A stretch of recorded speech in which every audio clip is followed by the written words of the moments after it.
জামিউল উলুম আবাসিক দিনী মাদ্রাসা সারুটিয়া ভাঙ্গুরা পাবনা।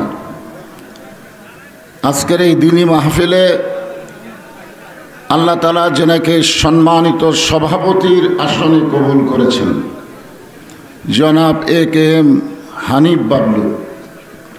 আজকের এই মাহফিলের সম্মানিত সভাপতিকে অন্তরের অন্তঃস্থল থেকে শুভেচ্ছা জ্ঞাপন করছি। আজকের এই মাহফিলে সম্মানিত প্রধান অতিথি অ্যাডভোকেট, তাই না? অ্যাডভোকেট মাকসুদুর রহমান মাসুদ খন্দকার। আজকের এই মাহফিলের সম্মানিত বিশেষ অতিথিবৃন্দ, সম্মানিত সুধীজন, সম্মানিত আল্লাহর বান্দারা, এ জাতির শ্রেষ্ঠ সন্তান আলেম ওলামা, পর্দার অন্তরালে যে সমস্ত মা বোনেরা অধীর আগ্রহে বসে বসে আলোচনা শুনতেছেন, আমি আমার অন্তরের অন্তঃস্থল থেকে আপনাদের সবাইকে শুভেচ্ছা জ্ঞাপন করছি। এই মুহূর্তে জানতে চাচ্ছি আপনারা সকলে কেমন আছেন। আমি কিছুদিন হলে ওয়াজের শুরুর 15 থেকে 20 মিনিট একটু গলার মধ্যে কাশি হয়, গলাটা গরম হলে একেবারে ক্লিয়ার। কিছুদিন হলে দেখতেছি এটা শুরু হয়ে গেছে।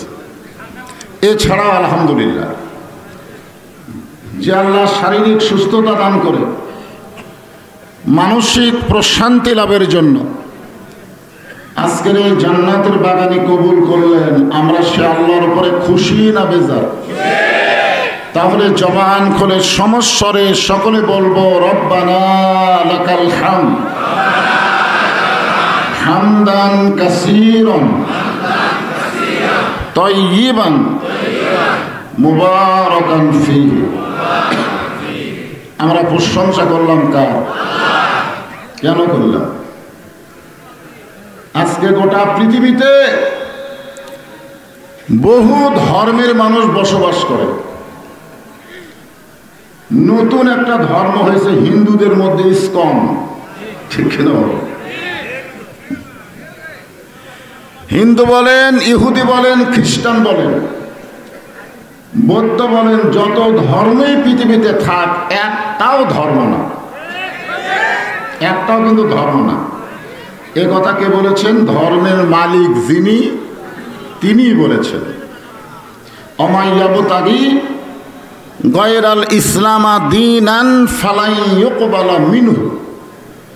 ইসলাম ছাড়া অন্য কোন জীবন ব্যবস্থাকে, ধর্মকে যারা গ্রহণ করবে, আল্লাহ বলেছেন সেইটা কখনোই কবুল করা হবে না।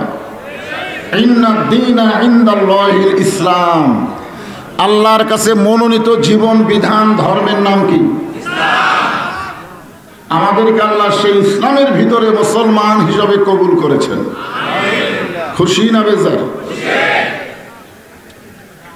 আমরা এই দুনিয়াতে আসার আগে মাইকের সাউন্ড একটু বেশি হয়ে গেছে, ভম ভম করতেছে। ইকো কমে দেন, ইকো একেবারে কমে দেন। এই দুনিয়াতে আসার আগে আমরা আর একটা জগতে ছিলাম, এটা বিশ্বাস করা লাগবে। ছিলাম, সে জগতের নাম জানেন না? আসলে আগানোর মতন কোনো পরিস্থিতি নাই তো। জায়গা ছোট, মানুষ বেশি, আমরা হলাম বাংলাদেশি। গোটা পৃথিবীর মানচিত্রে এত ঘনবসতি একটাও দেশ নাই যে দেশটার নাম হলো বাংলাদেশ। এরপরেও 12 লক্ষ রোহিঙ্গা মুসলমানকে আমরাই কিন্তু জায়গা দিছি, দেইনি? এত ঘনবসতি হওয়ার পরেও রোহিঙ্গা মুসলমানকে যদি জায়গা দেওয়ার অভ্যাস থাকে, তাহলে যারা দাঁড়ায় আছে এরা কি রোহিঙ্গা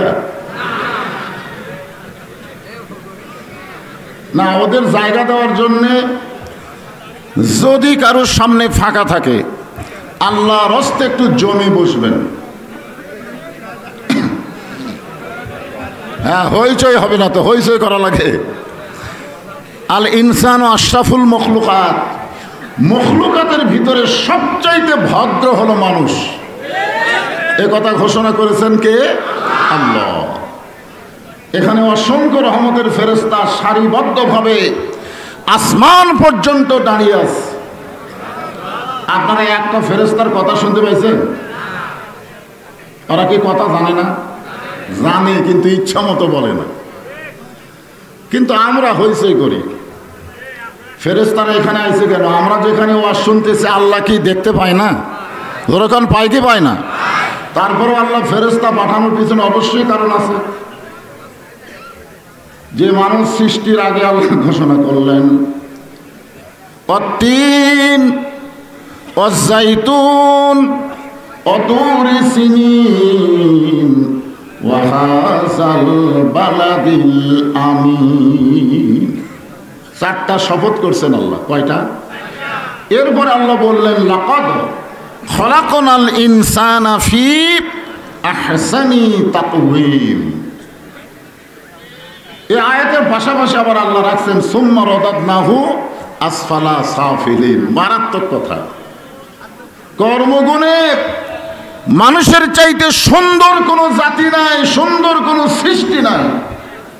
আমার এই কর্মগুণী মানুষ হলো পশুর চাইতেও জঘন্য। আমাদের বাংলাদেশে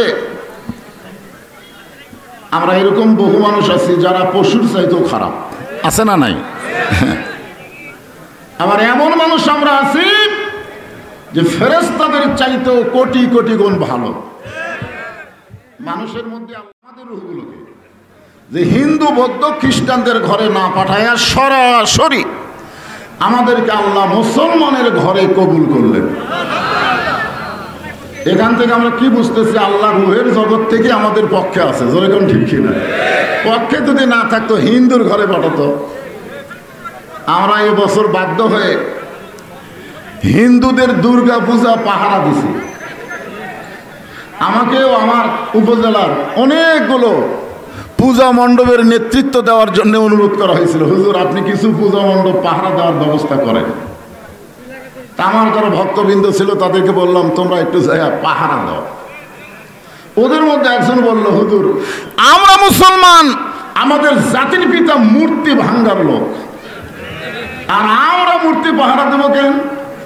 আমি তখন বললাম, আমরা মূর্তি পাহারা দিচ্ছি হিন্দুদের পূজাকে উৎসাহিত করার জন্য না, আমরা মূর্তি পাহারা দেব ষড়যন্ত্রকে ধরার জন্য। এক হিন্দুই মূর্তি ভাঙল দশমীর দিনে। আমাদের এলাকায় একটা নাগর নদী আছে, নাগর নদীতে সব নিয়ে যায়, বুঝলেন, লাগতে লাগতে সব ভাঙলো। আমি এক হিন্দুরে কইলাম, তোমরাই ভাঙলা, খামাকে আমরা পহরা দিলাম। তখন বলে, হুজুর আমরা জানি এদের এত হাত থাকার পরও এদের কোনো ক্ষমতা নেই। এক হিন্দু আমাদের কইল, আমরা ওদেরকে খাবার জন্যে প্রসাদ দিয়েছি ঘি দিয়ে নারকেলের বড়ি। ওই হিন্দুটা আমাকে বলতেছে যে গভীর রাত্রে যায় দেখি এরকম হাত নিয়ে সব খাড়া হয়ে আছে, একজন বর্ষা নিয়ে খাড়া হয়ে আছে, আর মুখের সামনে কুত্তাগুলো সব নাড়ু বড়ি খেয়ে যাচ্ছে। এতগুলো হাত থাকার পরে যারা একটা কুকুরকে খেদাবার পারে না, তারা কোনোদিন ভগবান হতে পারে না। জোরে গঞ্জাটা ভিত্তি না। ভগবানের ভ বাদ দিলে গবান, গবানের কোনো অর্থ ডিকশনারি নেই। গবানের গ বাদ দিলে বান মানে বন্যা। দুনিয়ার কোনো মানুষ চায় না। আপনারা বিলের এলাকার লোক বন্যা পছন্দ করেন? বা বাদ দিলে নো মানে ভগবান নাই। কিসের ভগবান নাই? কিন্তু আমরা যাকে আল্লাহ বিশ্বাস করি, আল্লাহু লা ইলাহা ইল্লা হুয়াল হাইয়ুল কাইয়ুম। মন যদি চায় আলিফ বাদ দেন, আল্লাহ বাদ পড়বে না। লিল্লাহি মা ফিস সামাওয়াতি ওয়াল আরদ। আবার যদি মন চায় লাম বাদ দেন, আল্লাহ বাদ পড়বে না। লাহুল মুলকু ওয়া লাহুল হামদ। আবার যদি মন চায় লামটা বাদ দিয়ে দেন, আল্লাহ বাদ পড়বে না। হুয়াল্লাহুল্লাযী লা ইলাহা ইল্লা হু। আমরা যাকে আল্লাহ বলে বিশ্বাস করি, তার সব কিছু বাদ দিলেও আল্লাহ বাদ পড়ে না। মুসলমানের আল্লাহ সদা বিরাজমান, জোরে কণ্ঠটা ঠিক না। আজকে মোদী সরকার, তুমি বাংলাদেশের মুসলমানকে ভয় দেখাও। তুমি মনে করেছ তোমাদের ভগবান তোমাদের পক্ষে আছে। তোমাদের ভগবানের কোনো ক্ষমতা নাই। মুসলমান যদি একবার তাকবীর দিয়া মানবের জাতকে ধরে, একটা হিন্দু পালানোর জায়গা পাবে না, ধরে কণ্ঠটা ঠিক না। কিন্তু আমাদের ইসলামে এটা নাই। আমরা আল্লাহর উপর দায়িত্ব দিই। যেরকম 15.5 বছর হাসিনা আমাদেরকে অত্যাচার করেছে, আমরা কিন্তু হাসিনার বিরুদ্ধে যুদ্ধ করিনি। আমরা বিচার দিছি জায়গা মতো, জোরে কোন কথা ঠিক কিনা? আমার 13-14টা কেস আছিল, আমি কোর্টে ঘুরি। এক উকিল আমারে বলছে, হুজুর যতই ঘোরেন, জজ কোর্ট, হাইকোর্ট, সুপ্রিম কোর্ট হাসিনার দখলে গেছে, আপনি যতই ঘোরেন কাম হবে না, আসল জায়গার বিচার দেন। তা আমি উকিলকে কইলাম আসল জায়গা কোনটা?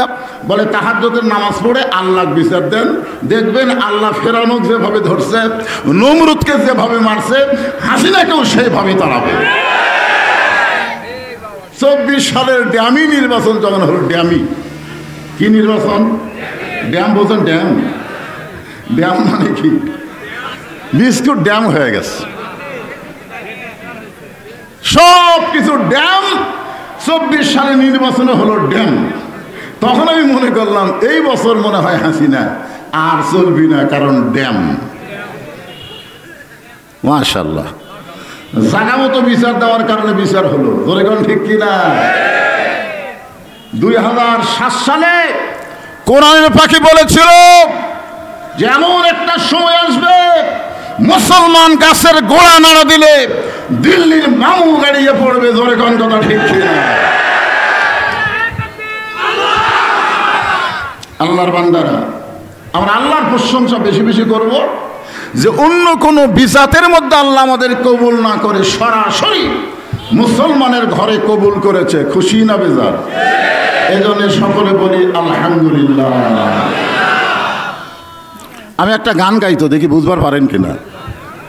আসেন আমার মুক্তার, আসেন আমার বারিস্টার, শেষ বিচারের হাইকোর্টেতে তিনি আমায় করবেন পার। আমি পাপী, তিনি জামিনদার। আমি পাপী, তিনি জামিনদার। এই তিনি কে? আল্লাহ না, আল্লাহ। আল্লাহ যখন হাকিম হয়ে আমাদেরকে আসামি বানায় বিচার শুরু করবেন, ওই সময় আমাদের নবী উকিল হয়ে, বারিস্টার হয়ে আল্লাহর কাছে আমাদের ব্যাপারে ওকালতি করে, সুপারিশ করে জান্নাতে পৌঁছায় দিবে। আপনারা বলেন ভাগ্য গুণে এমন একজন নবী পাওয়াতে খুশি না বেজার? তারপরে সবাই আরেকবার বলি আলহামদুলিল্লাহ। আল্লাহর প্রশংসা করার কারণ হলো এই যে দেখেন, সবাই একটু তাকাতে দেখেন, জাতের মাথায় পাগড়ি দেওয়া হলো। মাদ্রাসার সভাপতির যদি ছেলে হতো, মনটা খুবই খুশি হতো যে বারে এবার মাদ্রাসার সভাপতির ছেলে হাফেজ হয়েছে। মাদ্রাসার সেক্রেটারির যদি ছেলে হতো, আমাদের মন খুবই খুশি হতো। কিন্তু যাদের মাথায় পাগড়ি দেওয়া হয়, তারা অধিকাংশই যেই গ্রামে মাদ্রাসা, এই গ্রামের সন্তানই নয়। বাহির থেকে এসে পাগড়ি নিয়ে গেল, কষ্ট। একটু তাকায় থেকে দেখেন তো জিনিসটা কি।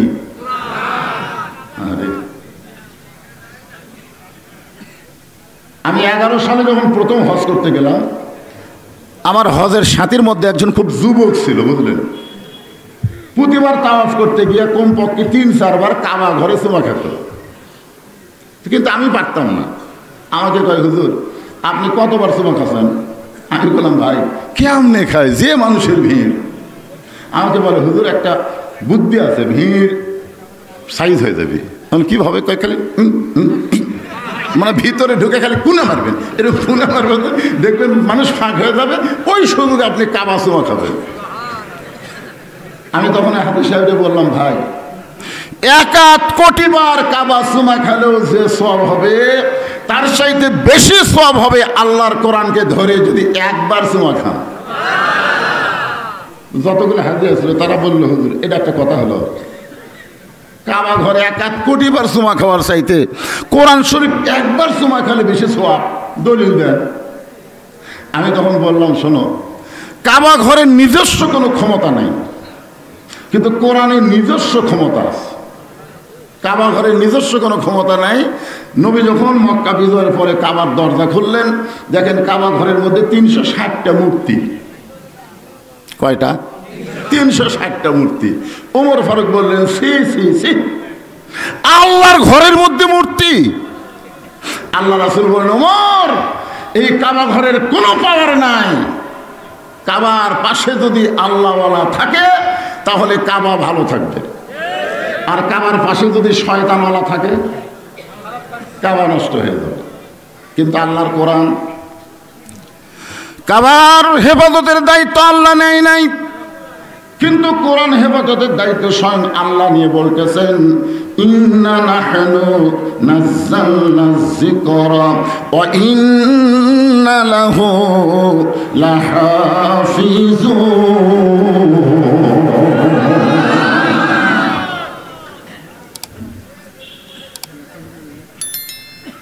এই কোরআন জিকির হিসাবে আল্লাহ নাজিল করেছেন। কোরআন হেফাজতের দায়িত্ব কার? আরো জোরে বলেন। কাবা হেফাজতের দায়িত্ব কার?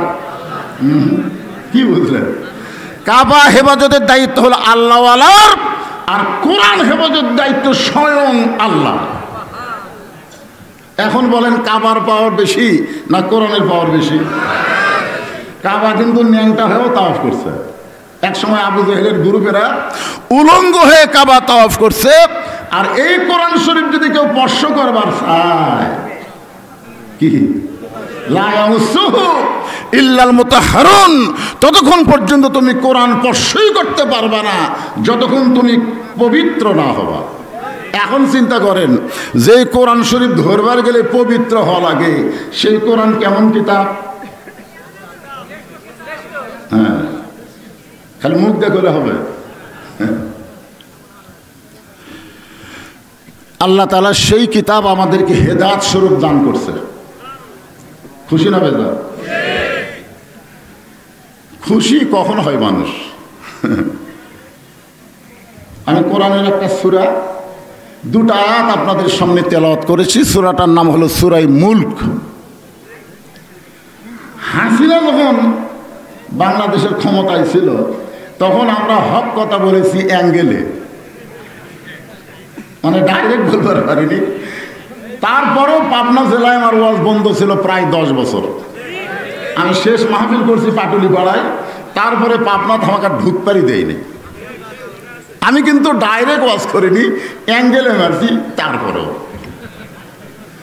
কিন্তু এখন অ্যাঙ্গেলের বাংলাদেশ, অ্যাঙ্গেলের দিন শেষ, ডাইলেকের বাংলাদেশ। জোরে কোন কথা ঠিক ছিল? আজকে আমি অ্যাঙ্গেলে কোনো ওয়াজই করব না, যা মারবো দেখি কোন থানার ওসি, কোন জেলার এসপি মাহফিল বন্ধ করতে আসে। আমরা একটু দেখতে চাই। জোরে কোন ঠিক কিনা ভাই মুসলমান?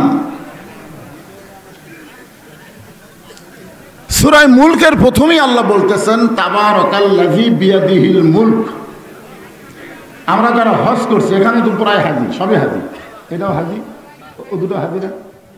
মাশাআল্লাহ, আপনারা হাজি।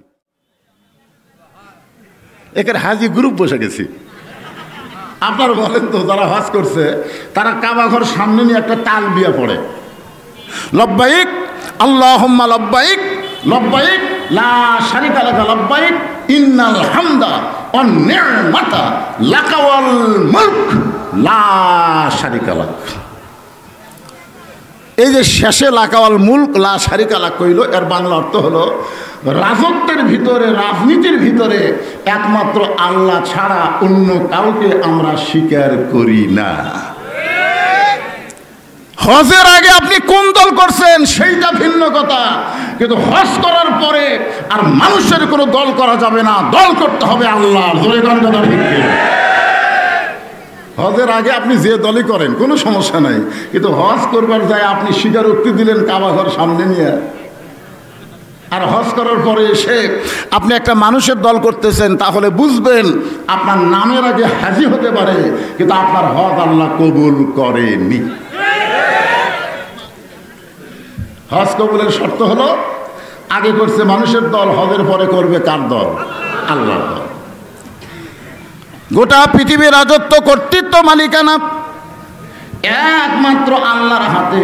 সমস্ত ক্ষমতার মালিককে ওয়া আলা কুল্লি শাইইন কাদির। এক লোক আমারে বলতেছে, হুজুর চিন্তা ভাবনা করে কথা বলবেন, কারণ আমার দল ক্ষমতাত আছে। আপনার বলেন তো যে অহু আলা কুল্লি, এই মনোযোগ দিয়ে শোনা লাগবে, অহু আলা কুল্লি শাইইন কাদির, এর মধ্যে কোন দল? না, আল্লাহর দলের কথা আল্লাহ বলেনি। স্বয়ং আল্লাহ নিজেই ক্ষমতায় আছে, অন্য কেউ ক্ষমতার অংশে নাই। কোনো মানুষকে যদি ক্ষমতা দেওয়া হয় তাহলে সেই ব্যক্তি মুশরিক হয়ে যাবে। জোরে কোন কথা ঠিক কি না? তাহলে কোন দল ক্ষমতা আছে? কোনো দল নাই, আছে কে? একক ক্ষমতার কোনো দল নাই, ক্ষমতা আল্লাহ। আল্লাযী খালাকাল মাউতা ওয়াল হায়াতা লিয়াবলুয়াকুম আইয়ুকুম আহসানু আমালান ওয়া হুয়াল আজিজুল গফুর। কোন বনের পাখি তুমি, আইলারে কোন বনে, আবার কোন বনেতে যাইতে হবে, পড়ছে নাকি মনে? দ্বিতীয় আয়াতের তাফসীর করতে গিয়ে আমি একটা গান গাইলাম। আপনারা খেয়াল করে দেখেন তো, কোথায় ছিলেন, কোথায় আসলেন, আবার কোথায় যাবেন? আপনি কখন যাবেন এই সময় কি আপনার জানা আছে? তাহলে আপনি কেমনে বলেন 42 সাল? আপনি কেমনে বলেন, আপনি কেমনে বলেন পলাবো না? এইটা বলার যোগ্যতা আপনার নাই। আল্লাহ যা চাবেন তাই আপনাকে করা লাগবে। ধরে কোন কথা ঠিক কি না? হ্যাঁ, একটু খেয়াল করবেন, গানটা কিন্তু আব্দুল আলিম কইছে আল্লাহর কোরআন থেকে। এই যুবকেরা, তোমরা তো বর্তমানে গান না পাগলা হয়েছে। আমার হীরামন পাখি, আমার প্রাণ প্রাণ পাখি, তোরে কোথায় রাখি পাখি রে, সবই মিশে আর ফাঁকি। মিশে মায়াই বন্দি থাইকা, মিশে মায়াই বন্দি থাইকা, করলাম কত খেলা, পশ্চিমে তাকায়া দেখো তোমার ডুইবা গেছে বেলা। এক পলকের নাই ভরসা, মিশে সকল আশা, কখন বুঝি দারুণ ঝড়ে ভাঙবে তোমার বাসা। সিরাজগঞ্জের বেলকুচিতে আমি আর রেজাউল করিম কাউসারি একসাথে ওয়াজ করতে রোড থেকে রওনা দিলাম। তার ওয়াজ হচ্ছে আমার মাহফিল থেকে 15 কিলো ফাঁকে। আমাকে বলল, ভাই আমার ওয়াজ যদি আগে শেষ হয় আমি ওই জায়গায় দেরি করব, আপনার ওয়াজ যদি আগে শেষ হয় আপনি ওই জায়গায় দেরি করবেন, আমরা দুই ভাই একসঙ্গে চা খাবো। আমার ওয়াজ শেষ হওয়ার পরে আমি আমার সাহাবীকে বললাম, কাউসারি ভাইকে মোবাইল করছিল? কয় না।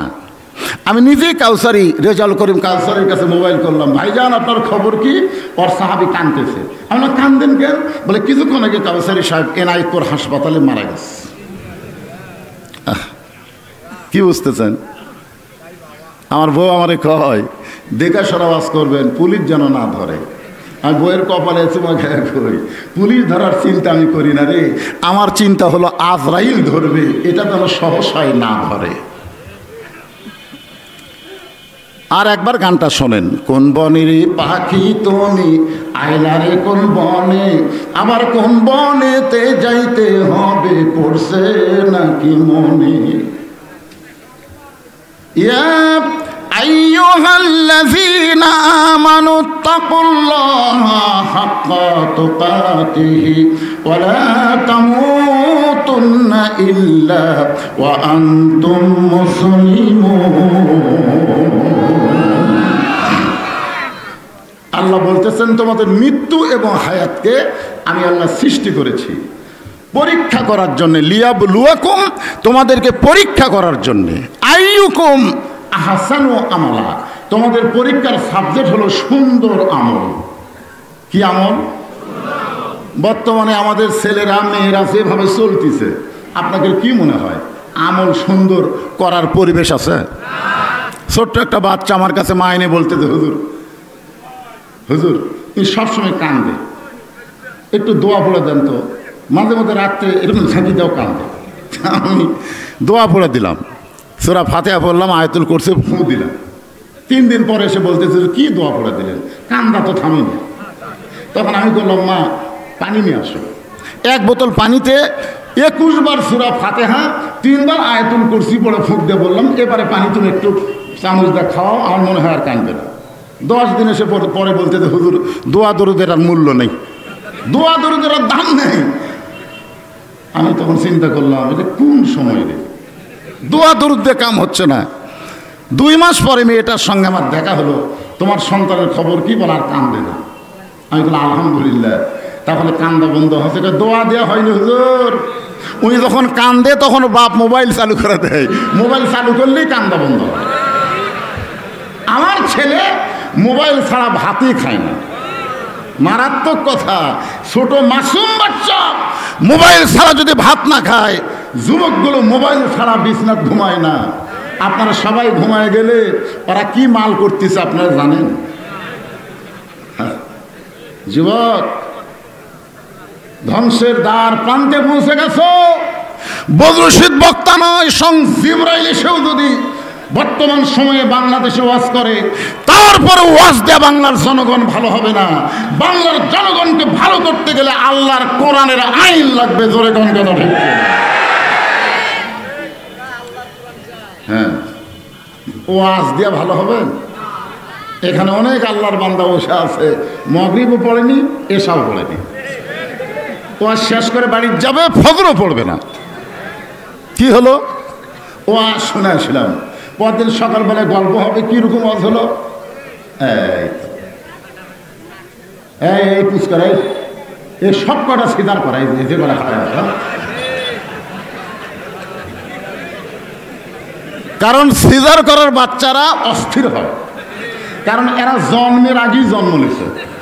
আমরা যারা এখানে বসে আছি, জন্মের সময় আমরা মায়ের পেট থেকে দুনিয়াতে আইছি, আসপার চাইনি, ধাত্রী টাইনে টেনে বার করছে। ধরে কোন কথা ঠিক কিনা? আর এরপর তো পেট কাটে বার করা লাগছে, পেট কাটে দেখে আর ঘুমই ভাঙেনি। ডাক্তাররা চিন্তা করে আর 2 দিন পরে নর্মালি বাচ্চা হতো, কিন্তু টেকা কামে ধান্দায় পেট কাটছে।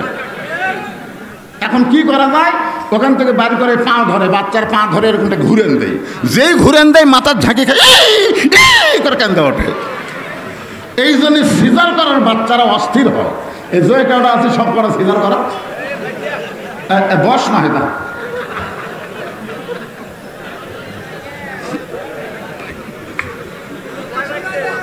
না শোনেন, অত্যন্ত গুরুত্বপূর্ণ বিষয় নিয়ে আলোচনা হচ্ছে, সুন্দর আমল।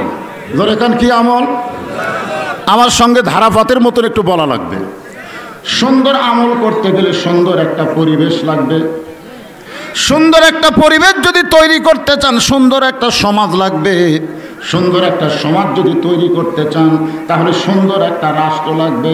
সুন্দর একটা রাষ্ট্র যদি গঠন করতে চান, ডক্টর কামালের সংবিধান দেওয়া হবে না, ইংরেজদের আইন দেওয়া হবে না, আল্লাহর কোরআন লাগবে। জোরে কোন ঠিক কিনা?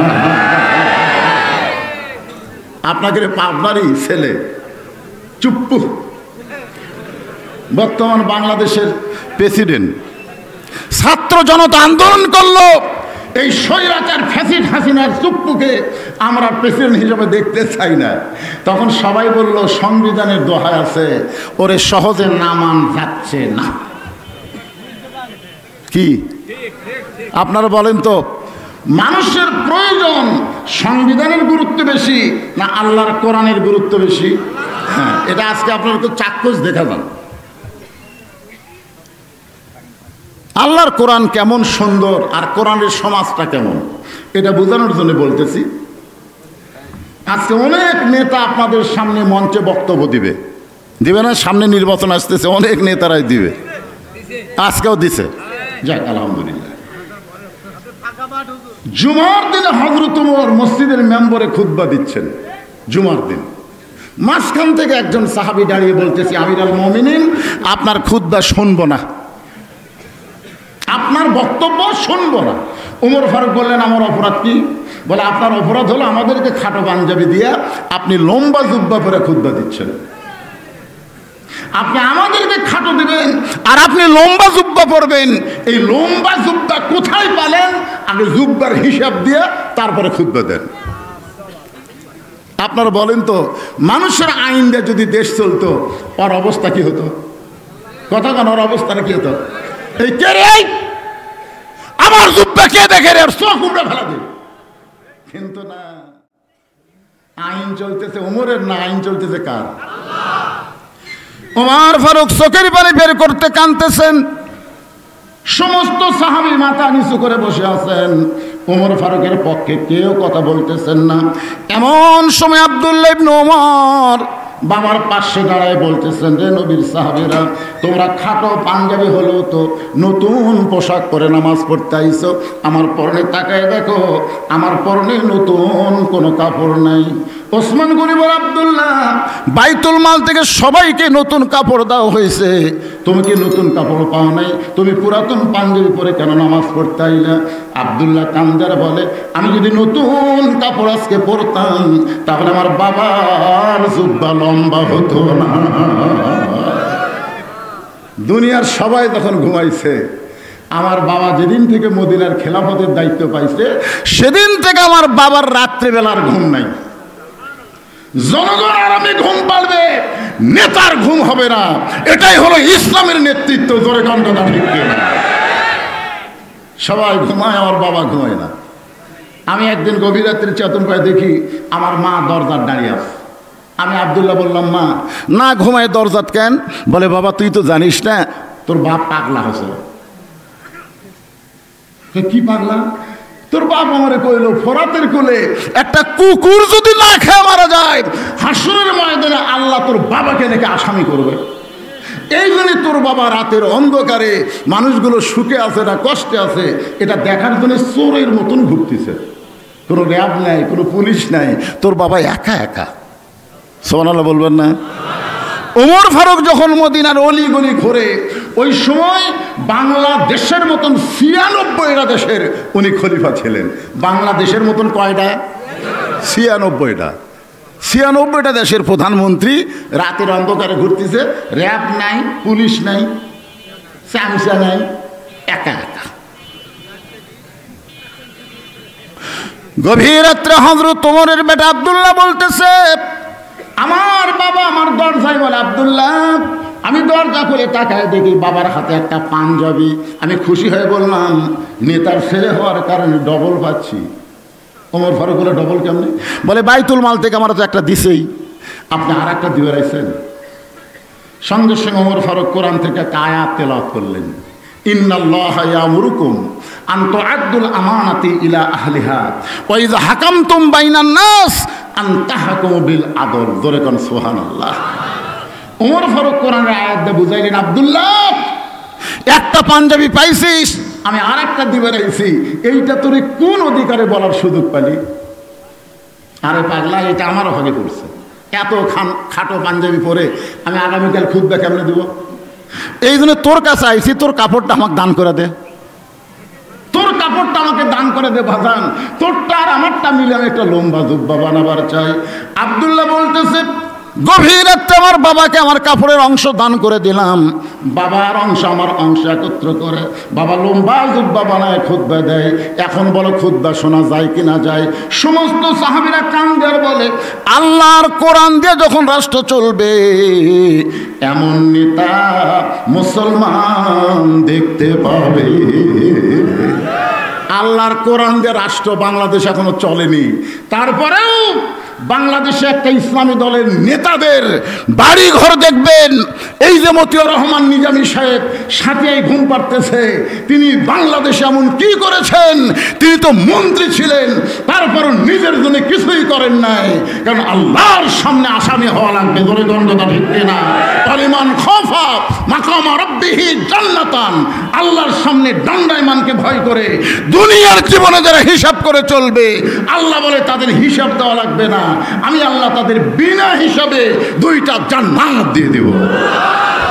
আপনারা বলেন, এই নেতা যদি তৈরি করবার চান, মানুষের আইন দেওয়া হবে না আল্লাহর কোরআন লাগবে? এতক্ষণ নেতার ওয়াজ করলাম, এবার একটা কর্মীর ওয়াজ শোনেন। আল্লাহর কোরআন দিয়ে যখন বাংলাদেশ চলবে, তখন বাংলাদেশের কর্মী, ইসলামী আন্দোলনের কর্মীরা কেমন হবে? হযরত ওমর ছদ্মবেশে মদিনার অলি গলি ঘুরতেছেন একটা কর্মী দেখার জন্যে। বাস্তবে তিনি একটা কর্মী দেখলেন, কিন্তু কর্মীটা হলো নারী কর্মী। কি কর্মী? নারী কর্মী। 2 পাহাড়ের মাঝখান দিয়ে গিরিপথে ধীর গতিতে হাঁটতেছে। ওমর ফারুক চিন্তায় পড়ে গেলেন যে সামনেও কোনো মানুষ নাই, পিছনেও কোনো মানুষ নাই, এই মেয়েটা একা একা হাঁটতেছে। মেয়েটার আরেকটু নিকটে গিয়া আল্লাহর দরবারে শুকর আদায় করলেন, আলহামদুলিল্লাহ, আল্লাহ তোমার দুনিয়ায় এত সুন্দরী একটা মেয়ে। বাংলাদেশের পরিবেশে আপনারা মনে করতেছেন মেয়েটা হয়তো পরিমণির মতন লুঙ্গি ড্যান্স মারতেছে, কারণ বাংলাদেশে যে যত কাপড় খুলবে তাকে তত সুন্দরী বলবে। ধরে কোন কথা ঠিক কিনা? আর আল্লাহর কোরআন দিয়ে যখন বাংলাদেশ চলবে, যে যত পর্দা নিশে হবে তাকেই আল্লাহর কোরআন সুন্দরী বলবে। ধরে কোন কথা ঠিক কিনা? অকরনা ফি বুয়ুতিকুন্না ওয়ালা তাবাররাজনা তাবাররুজাল জাহিলিয়াতিল উলা। এখন আপনারা আমার সঙ্গে একটু বলবেন, পর্দানিশী নারী যারা, বিশ্ব সুন্দরী তারা। বলতে পারবেন না? যুবকেরা সবাই একটু জবান খোলো। পর্দানিশী নারী যারা। এই কয়জনে যুবক?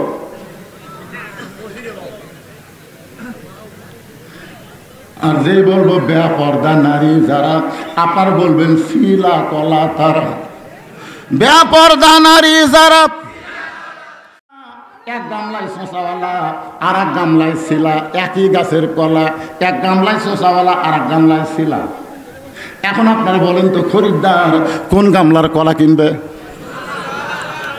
হ্যাঁ, যা বলতেছে ভাই কত করে হালি, কত করে কেজি। কলালা বলতেছে ভাই এই গামলা তো আছে, তখন বলে না আমি শিলা কলা টেকা দিয়ে কিনি না। তো কলাওয়ালা বলতেছে তুমি কি কলা শোষা সহ খাও না শিলা খাও? বলে শিলাই খাই, তো আগে থেকেই শিলা আছে, খালি নিবার খাবা। তখন খরিদ্দার বলতেছে তুমি মানে পাগল ভাবছ, আমি খাওয়ার আগে কলা খাসে। কলালা বলতেছে আল্লাহর শপথ করে বলতেছে কেউ খায়নি। আরে পাগলা তুই খালি চোখে দেখতে পাবি না তো, ধুলা পোড়া, বালি পোড়া, মাছি পোড়া, মশা পোড়া, এই কলার খাওয়ার উপযুক্ত নাই। বাংলাদেশের বেপর্দা নারী যারা, এরা পুরুষের বউ হওয়ার আর উপযুক্ত নাই। জোরে বলেন কথা ঠিক কিনা? এই জন্য বলবো বেপর্দা নারী যারা, আপনারা বললেন বিশ্ব বেহায়া তারা। বেপর্দা নারী যারা। ওমর ফারুক ছদ্মবেশে মেয়েটার নিকটে গিয়ে বললেন, মা, মা গো, এই নির্জন পথে তুমি একা একা চলতেছো, তোমার সামনেও কোনো মানুষ নাই, পিছনেও কোনো মানুষ নাই, তোমার অন্তরে কি ভয় ডর করতেছে না?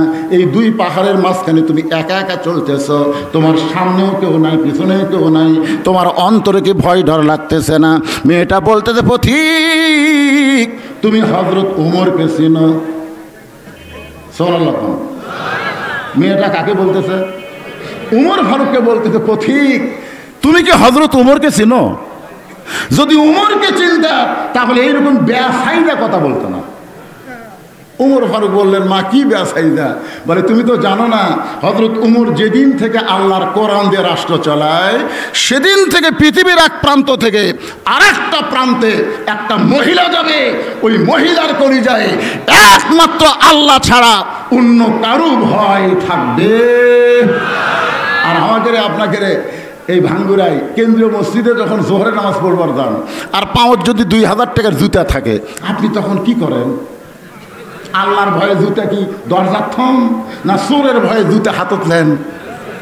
কথা কন। তার মানে আপনারা আল্লাহর থেকে চোরের ভয় বেশি করতেছেন। যদি জুতা ফিরে যায়, আসে দেখি জুতা নাই, দরকার নাই ভাই, ঝামেলা কি থাকা দরকার, জুতা নিয়েই যায়। মুয়াজ্জিন জিজ্ঞাসা করতেছে কার ভয়ে? আল্লাহর ভয়। তো আল্লাহর ভয় মসজিদে ঢুকতেছেন, জুতা কেন? তাই চোরেরও ভয়। আল্লাহর আমার ভাই চোরের ভয় যতদিন মুসলমানের কলিজার মধ্যে থাকবে ততদিন সে পরিপূর্ণ ইমানদার হতে পারবে না। ধরে কোন কথা ঠিক কিনা? কেবলমাত্র ভয় করতে হবে কার? আপনার বলেন তো, আল্লাহর কোরআন দিয়ে যখন বাংলাদেশ চলবে, চুরি করলে চোরের হাত কেটে দাও। একে সরাসরি হাত কাটা হবে না, আগে চোরকে নিয়ে আসার রিমান্ডে নেওয়া লাগবে। তুই চুরি করলি কি জন্যে? আজ 3 দিন পর্যন্ত আমার বাড়িতে খাবার নাই। তখন বলবে তোর বাড়ির ধারে কি কোনো ধনী লোক নাই? থেকে চাচ্ছে ওরা প্রতিদিন গোস্ত খায়, মাছ খায়, আমি না খাই থাকি। তখন বিচারক ওই 3 জন ধনিক ডাকে। আল্লাহ কোরআনে বলেছেন, আল্লাযীনা ইউমিনুনা বিল গায়বি ওয়া ইউকিমুনাস সালাত ওয়া মিম্মা রাযাকনাহুম ইউনফিকুন। আল্লাহ দেওয়া রিজিক থেকে এই গরিবদের দেওয়া তোর জন্য ফরজ। আজকে 3 দিন হলে না খাওয়ার কারণে চুরি করছে। চোরক মারো 11টা, আর এই ধনী করক মারো 21টা। আপনারা মনে করছেন কোরআন দিয়ে রাষ্ট্র চললে সরাসরি এসে চোরের হাত কাটবি? না, হাত কখন কাটবে? বাংলাদেশের ক্ষমতার চেয়ারের থেকে যারা দুর্নীতি করেছে এরকে হাত পাও সবই কাটা লাগবে। জোরে কোন কথা লিখে না? বাংলাদেশের আয়ের চাইতে বেশি টাকা বিদেশে পাচার করছে। এতে হাসিনা সবসময় বলতো আমার কেউ নেই, আমার কেউ নেই। এই হাসিনা, এই যে আপনাকে পাবনার শেষমুড়া রূপপুর পারমাণবিক থেকে সে 55,000 কোটি টাকা মারছে। ওর বোন শেখ রেহানা, শেখ হাসিনা আর জয়, এটা মারার ব্যাপারে যিনি সহযোগিতা করছেন তার নাম হলো পলক। আর আগে আমার কেউ নেই। বাংলাদেশের যত নায়িকা আছে সিনেমার, সবচাইতে দুর্দান্ত নায়িকার নাম হলো হাসিনা। বলে কোন কথা ঠিক? আমার এলাকার আমার এক চাচাতো ভাই, গ্রাম সম্পর্কে, তার একটা ছেলে হয়েছে। তা আমারে কয়, হুজুর আপনি তো আলিম মানুষ, আমার ছেলেটার একটা ভালো নাম রাখেন তো। তা আমি তখন বললাম, ঠিক আছে, তোমার ছেলের নাম রাখো আবু সাইদ। যেই বলছে আবু সাইদ, আমার এই গ্রাম সম্পর্কে ভাই বলতেছে আসলেই ভালো নাম, আজ থেকে আমার ছেলের নাম রাখলাম আবু সাইদ। ওর দেখা দেখে আমার গ্রামে পর্যন্ত 4টা ছেলে হয়েছে, প্রত্যেকটা ছেলের নাম রাখছে আবু সাইদ। কারোর নাম মুগ্ধ। যে কয়টা ফাঁসির সরকারের সময় হত্যা হলো সেই সমস্ত যুবকদের নামে ছেলেদের নাম রাখা হচ্ছে। সুবহানাল্লাহ কবেন না?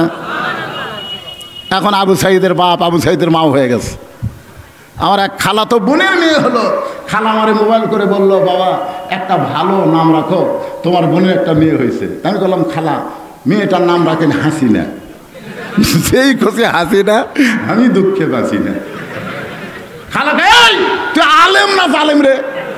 আমি বললাম, কে খালা এত রাগ করেন? এই তুই জানিস না হাসিনা একটা খুনি? আমি তখন কান ধরে চিন্তা করলাম, আল্লাহ রে, 2100 বছর এই বাংলাদেশে কোনো মেয়ের জন্ম হলে কেউ ইচ্ছা করে হাসিনা রাখবে না। বলে গঙ্গা দেখিয়ে দেয়। সঙ্গে সঙ্গে আল্লাহর কোরআন আমার সামনে, ওয়ালা তাকুলু লিমান ইউকতালু ফি সাবিলিল্লাহি আমওয়াতুন বাল আহয়াউ ওয়ালাকিন লা তাশউরুন। আল্লাহ রাস্তায় যাদেরকে হত্যা করা হয় তাদেরকে তোমরা মৃত্যু বলো না, আল্লাহ বলতেছে তারা হলো জীবিত। এখন আপনারা বলেন তো, আবু সাইদকে মরছে? আবু সাইদের বাপ করে ডাকতেছে, ও আবু সাইদের বাপ, আবু সাইদের বাপ, ও আবু সাইদের মা। আবু সাইদ মরেনি রে, কিন্তু একজনও করছে না হাসিনার বাপ। তার মানে হাসিনা না মরেই পচে গেছে। ইয়াজিদের মতন কিয়ামত পর্যন্ত কোনো মুসলমান তার ছেলের নাম ইয়াজিদ রাখবে না। ধরে কোন কথা ঠিক না? কিন্তু প্রত্যেকটা পাড়ায় পাড়ায় হোসাইন আছে না নাই? দরকার আছে না নাই? হোসাইন হকের পক্ষে জীবন দিয়েছে, আর ইয়াজিদ বেহকের পক্ষে ভালো মানুষের জীবন নিয়েছে। একটু মনোযোগ দিয়ে শুনবেন। ওমর ফারুক চোখের পানি বের করে বলতেছেন, মা বুঝতে পারলাম, কিন্তু তুমি যে ধীর গতিতে চলতেছ, আমার মনে হয় তোমার ভিতরে কোনো কষ্ট লোকে আছে। মেয়েটা বলতেছে, পথিক আসলেই আমি একজন দুঃখী নারী। আজকে 6 দিন হলে হজরত উমরকে খুঁজতেছি। আজকে কয়দিন? 6 দিন হলে উমরকে খুঁজতেছি। উমর ফারুক বলে, মা তুমি নাকি পাগলি হয়ে গেলা? উমর হলো অর্ধ পৃথিবীর খলিফা, সে উমরকে তুমি 2 পাহাড়ের মাঝখানে খুঁজতেছ। উমরকে যদি পাওয়ার চাও তাহলে গণভবনে যাও, সংসদ ভবনে যাও, প্রেসিডেন্ট ভবনে যাও। সেই ভবনে না গিয়ে 2 পাহাড়ের মাঝখানে খুঁজতেছ, তুমি কি পাগলি হয়ে গেছো? মেয়েটা বলে, পথিক 6 দিন হলে হযরত উমরকে খুঁজতেছি, আর 1 দিন যদি খুঁজে না পাই তাহলে আসল জায়গায় আমি বিচার দেব। কারণ আল্লাহর কোরআন দিয়ে যখন রাষ্ট্র চলবে তখন নেতা খোঁজা লাগবে না, নেতারাই দুঃখী মানুষকে খুঁজে বেড়াবে। আপনারা বলেন, এ কোরআন দিয়ে যখন বাংলাদেশ চলবে, কোনো ধনীর বাড়িতে গরিব আসবে না গরিবের বাড়িতে ধনী যাবে? কথা কয় না। একটা ধনীর বাড়িতে গরিব আসবে না, কারণ গরিবের ঠেকা নাই। তো ঠেকা হলো ধনীর। শতকরা 2.5 টাকা গরিবকে না বুঝা দিলে ধনীকে জাহান্নামে যাওয়া লাগবেই। শতকরা কয় টাকা? যার 1 কোটি টাকা আছে তার কত দেওয়া লাগবে? 2.5 লাখ। যার 10 কোটি আছে 25 লাখ। যার 100 কোটি আছে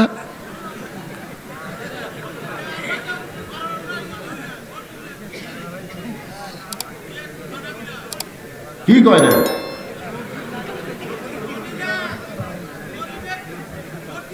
সেটা তো আল্লাহ রাসূল বলেছেন, কিয়ামত পর্যন্ত 3 শ্রেণীর মানুষ কোরআনের বিরুদ্ধচারণ করবে। কয় শ্রেণীর? জোরে কোন কয় শ্রেণীর? 1 শ্রেণী হলো পুঁজিপতি, যারা কোটিপতি ধনী, তারা কোরআনের আইন পছন্দ করবে না, রাসূলই হয়ে গেছে। তো 2 নম্বর হলো যারা ধর্ম নিয়ে ব্যবসা করে। বাংলাদেশে যারা পীরের মাজার খুলে থসে, এই শালারাও চাবে না যে আল্লাহর কোরআন দিয়ে রাষ্ট্র চলুক। জোরে গণনা ঠিক কিনা? আর একটা হলো রাষ্ট্রীয় শক্তি, আবু জেহেলের মতন যারা দেশ চালায়, তারাও চাবে না আল্লাহর কোরআন দিয়ে বাংলাদেশ চলুক। জোরে গণনা ঠিক কিনা? এদের সংখ্যা খুবই বেশি। 5 হাত বাড়ি পড়লে চাবি না চাবির বাপ চাবি। জোরে গণনা ঠিক কিনা? সুবহানাল্লাহ। 1 ব্যাগ টাকা 7 দিন ধরে ঘুরতেছে। যে গরিবের দরজার যায়, ভাই আমি জাকাতের 1 ব্যাগ টাকা আনছি রে, টাকাটা নাও। গরিব লোক বলতেছে বাড়ির মধ্যে থেকে, ইয়া কানা বুধু আর ইয়া কানাস্তাই, আমরা আল্লাহর ইবাদত করে আল্লাহর কাছে সাহায্য চাই, কোনো জাকাতের টাকা আমাদের দরকার নেই। আমার এক দাদা ছিল, বহু লোক মুরব্বী হিসাবে তাকে ইফতারের দাওয়াত দেয়। আমি দাদাকে বললাম, দাদা চল ইফতারে দেখ। হ্যাঁ, কষ্টকর রোজা থাকে, সওয়াব দেবো আমি, দরকার পানি খাই ইফতার করবো রে, কিন্তু পরের বাড়িতে আমি ইফতার করবো না। কোনো লোক পারেনি তাকে ইফতার করাবো, তো সারাদিন রোজা থাকে ইফতার করে সব সওয়াব দেবো। তো অনেক লোক মনে করে না খায় থাকবো, কিন্তু জাকাতের টাকা খাবো না। ধরে কোন কথা ঠিক কিনা? 7 দিন ধরে ঘুরিছে 1 ব্যাগ টাকা নিয়ে। কোনো গরিব নেই। ধনী লোকটা কান্দার বলে, আল্লাহ আমার গরিব করে দাও। তো কি জন্য ধনী করে দেয়া এই বিপদ ফালালা? 7 দিন ঘুরে ঘুরে যখন গরিব পায় নাই, মনের দুঃখে মরুভূমির মধ্যে গিয়ে দেখে গাছের ছায়া একজন বস্তা মাথার দিয়ে ঘুম পাড়তেছে, মাথার তলে বস্তা দিয়ে ঘুম পাড়তেছে। বেয়াগালা মনে করছে এটাই গরিব। আসসালামু আলাইকুম। বস্তাওয়ালা লাভ দুটা কয় আলহামদুলিল্লাহ। বেয়াগালা বলতেছে, ভাই তোরে সালাম দিলাম। ওয়ালাইকুম আসসালাম না বলে আলহামদুলিল্লাহ কেন? বলে 1 বস্তা টাকা নিয়ে 15 দিন ঘুরতেছি ভাই, কোনো গরিব পাইনি রে। তোর দেখে গরিব মনে হচ্ছে, টাকার বস্তা ফেলে। তো তখন ব্যাগওয়ালার বস্তাওয়ালা কান্দার কয়, আল্লাহ আল্লাহ গরিব গেল কোথায়? আল্লাহ বলতেছেন, সুদ ভিত্তিক অর্থনীতিকে কবর দিয়া যাকাত ভিত্তিক অর্থনীতি যখন চালু হবে, ওই দেশের জন্য আল্লাহ তাআলা অভাবের দরজা, গজবের দরজা চিরতরে বন্ধ করে দিবে। কি মনে করতেছেন? আল্লাযীনা ইম্মাক্কান্নাহুম ফিল আরদ, মুসলমানের মধ্যে কাউকে যখন ক্ষমতার চেয়ার দেওয়া হবে, তার 1 নম্বর দায়িত্ব হলো আকামুস সালাত, 2 নম্বর দায়িত্ব হলো আতাউজ যাকাত। নামাজ কায়েম করতে হবে, যাকাত আদায় করা লাগবে। জোরে কোন কথা ঠিক কি না? আল্লাহর বান্দারা বিরক্ত হচ্ছেন, একটু মনোযোগ দিয়ে শোনেন। ওমর ফারুক বললেন, মা তাহলে তোমার কি মনে হয়? মেয়েটা বলতেছে, আমার ইমান বলতেছে 6 দিন হলে উমরকে খুঁজতেছি, আর 1 দিনের মধ্যে উমরকে পাওয়া যাব। যদি না পাই তাহলে আসল জায়গায় বিচার দিব। আসল জায়গা কোনটা? সঙ্গে সঙ্গে ওমর ফারুক ছোট বাচ্চার মতন কান্দে আর বলে, মা আসল জায়গার বিচার দেওয়া লাগবে না, আমি উমর। যেই কইছে আমি উমর, মেয়েটা বলতেছে আমিরুল মুমিনিন।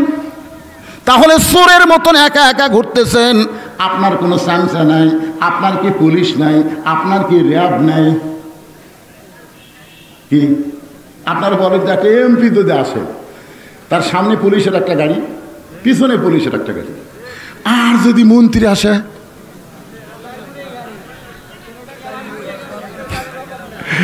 আমি ছোটবেলায় আমার মনে আছে, আমার এলাকার একটা ডাকাত ধরা পড়ছিল, নাম হলো কাদের ডাকাত। তো চারিদিকে পুলিশ ঘুরে আসে, তো দাদা বলছে, দাদা ওটা কে দাদা, পুলিশ চারিদিকে ঘিরে আসে, ওটা কে? ওটা কাদের ডাকাত ভাই। উনি যেন পলাবার না পারে এই জন্য পুলিশও ঘিরে ধরে আছে। আমি ছোটবেলা সে কাদের ডাকাত, অতীতে কয়েকদিন আগে যে নেতাগুলো ছিল ওদের মধ্যে আমরা দেখতে পাইছি, ওরা যখন আসতো পুলিশ চারিদার ঘিরে ধরে থাকতো, মনে হয় ওটাও কাদের ডাকাত। জোরে খান কথা ঠিক না?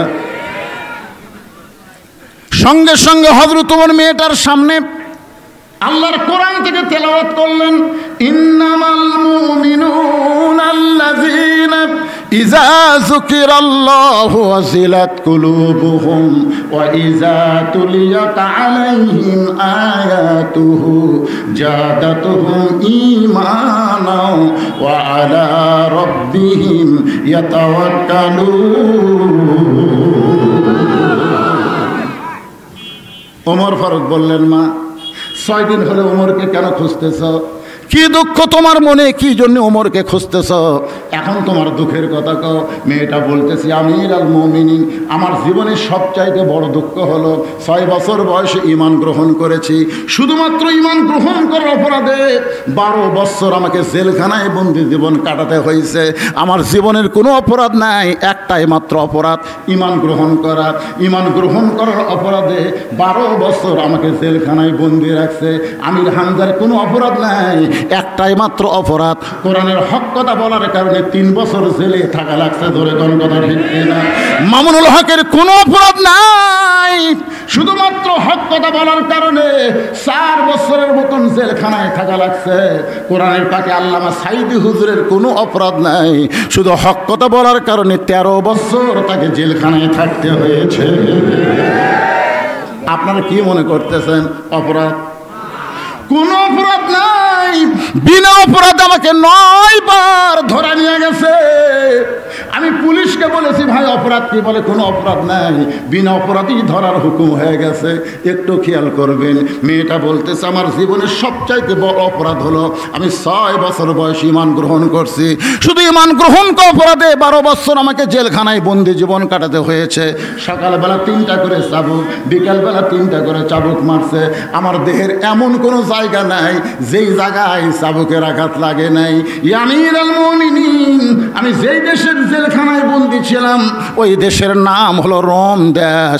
আপনি যখন রোম পারস্য দখল করলেন তখন আপনি ঘোষণা করে দিলেন মুসলমান কোন রাষ্ট্র যখন দখল করবে ওই রাষ্ট্র তখন আল্লাহর কোরআন দিয়ে চলবে। আর আল্লাহর কোরআন দিয়ে যখন কোনো রাষ্ট্র চলবে ওই রাষ্ট্রের জেলখানার কোনো দরকার পড়বে না। আপনি জেলখানার দরজাগুলো মুক্ত করে দিলেন। আমি জেলখানার দরজা মুক্ত পাইয়া আমার দেশের সবাই খ্রিস্টান, আমার বাবা খ্রিস্টান, দাদা খ্রিস্টান, সবাই খ্রিস্টানদের দেশে আমি 18 বছরের একটা যৌবন আমি কার কাছে যাব? এজন্য 6 দিন হলো 2 পাহাড়ের মাঝখানে ঘুরতেছি। যদি আপনার দেখা পাই এই অসহায় মেয়েটা আপনার কাছে একটু আশ্রয় চায়। ওমর ফারুক মুস্কি হাসিতে বললেন, মা তুমি যতই আশ্রয় চাও আমি তোমাকে আশ্রয় দিবার পারবো না। মেয়েটা বলতেছে এরকম দুঃখী মেয়েকেও আপনি আশ্রয় দিবেন না। ওমর ফারুক বললেন, কোরআন দিয়ে যখন রাষ্ট্র চলবে তখন কোনো মানুষের কাছে আশ্রয় চাওয়া জায়েজ নাই, আল্লাহর কাছে আশ্রয় চাও, ইসলাম তোমাকে অধিকার দিয়ে দিবে। ধরে কেন সুবহানাল্লাহ। আমাকে আশ্রয় দেওয়ার মালিককে আরো জোরে।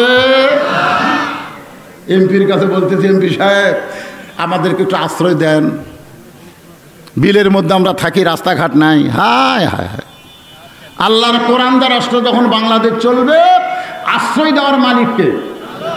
আর কোরআন আমাদের কি দিবে? অধিকার। ধরে বলেন কি? একেবারে কথা কর না কেন? লিয়াবলুয়াকুম আইয়ুকুম আহসানু আমালা। একটু কথাবার্তা বলা লাগবে তো। আমি এখানে এশার নামাজ এসে পড়ছি, এশার নামাজের আগে আছি। আমাকে বলা হয়েছিল 9:30 তুলে দিবে। মনে করছিলাম 9:30 থেকে 12টা পর্যন্ত একটানা বহুদিন পর 2.5 ঘন্টা ওয়াজ করবো। তুলে দিল 10:30 পর। তার দোষ আমার?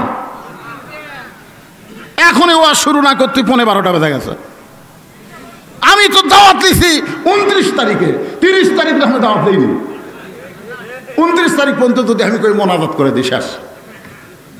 হা না করলে তো ওয়াজ হবি না। কি আমার কথাকে আপনারা বুঝতে পারতেছেন না? বর্তমান প্রেক্ষাপটে আল্লাহর কোরআন থেকে আপনাদের আলোচনা শোনাইতেছে, একটু মনোযোগ দিয়ে শোনেন। আল্লাহর কোরআনটা যখন বাংলাদেশ চলবে, প্রত্যেকটা মানুষের অধিকার আছে না নাই? নারীর আছে। এতদিন ধরে সব বুড়া বুড়া বক্তারা ওয়াজ করছে স্বামীর পায়ের তলে বইয়ের জান্নাত।